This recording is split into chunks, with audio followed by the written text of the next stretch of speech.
Recently, the U.S. Department of Energy put in an urgent order for military-grade weapons. Now, I would say I'm generally not surprised lately when the administrative branch of the U.S. government buys military weapons, but it's the urgent order that really catches me off guard, because typically the way that administrative branches do it is they get in on like the Department of Justice order or something like that to kind of get better pricing and kind of maybe less noticeable to the general public, that sort of thing, even though these things are disclosed. But this urgent order, it caught me off guard, and I believe I know why. At least we can kind of take a look at maybe why. They put in an emergency order for military-grade weapons and what these weapons are. Now, before I get into it, I do want to take a moment and thank ES Power Drink for supporting my health, for allowing me to put down Trinidad scorpion peppers in a drink.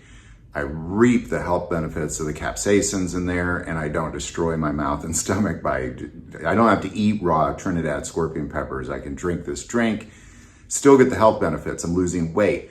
I sleep better. I have a better outlook on life. I have more energy. The benefits of the super hot peppers in the world are greatly unknown because people don't want to eat them or ingest them.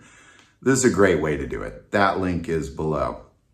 So let's get into the weapons, the urgent order of weapons that the U.S. Department of Energy purchased. M16 rifles. Now, M16 rifles are military rifles. Obviously they're an AR style rifle, but the big difference is they have a selector switch where they could go from semi-automatic to 3-round burst mode.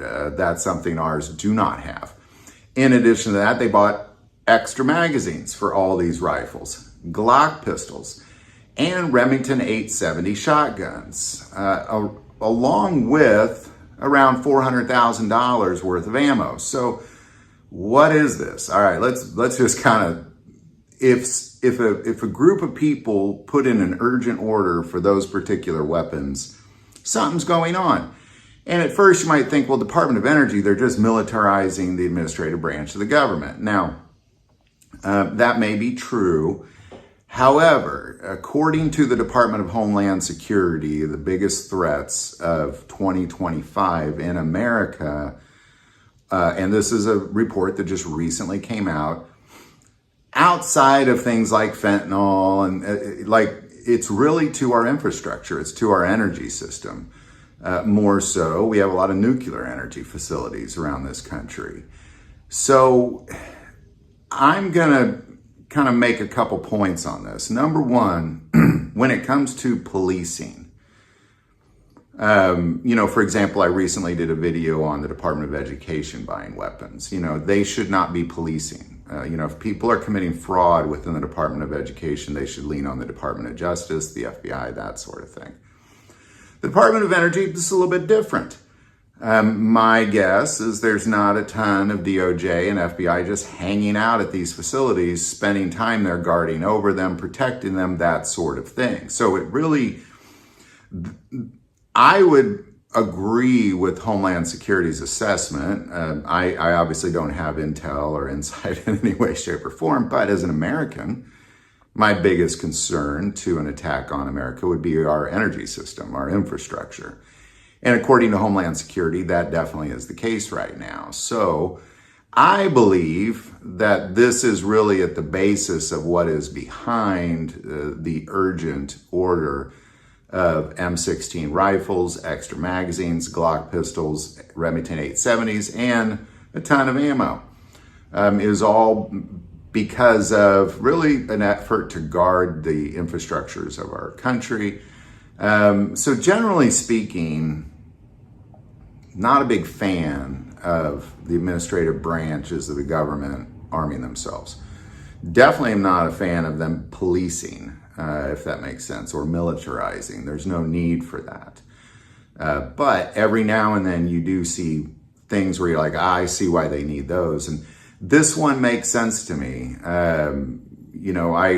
I think that there should probably, if we're that concerned about it, the more realistic thing to do would be use something like the National Guard. I mean, that's what they're there for, to guard these facilities and not the engineers, that sort of thing. So, there you go. Again, I don't know exactly why they did it. I know the Department of Energy hinted towards infrastructure things, and Homeland Security is, of course, one of the biggest threats to our country in 2025 is our infrastructure and our energy system. And, if they feel they need M16s and Glocks and Remington 870s to guard over that stuff, I'd agree. You probably do.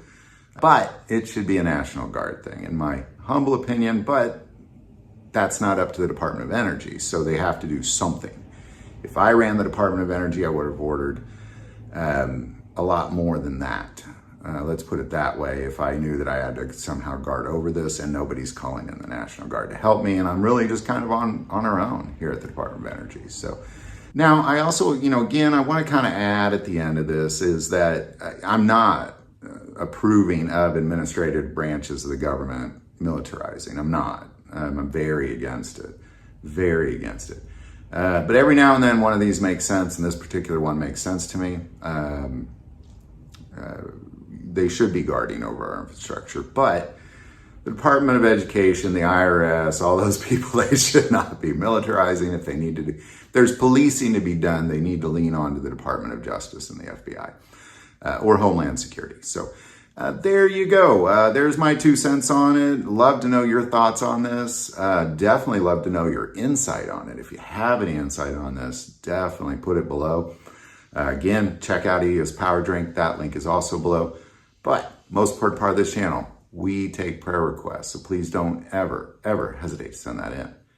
Thank you for watching this episode of God, Family, and Guns. And as always, love God, love your family, and love guns.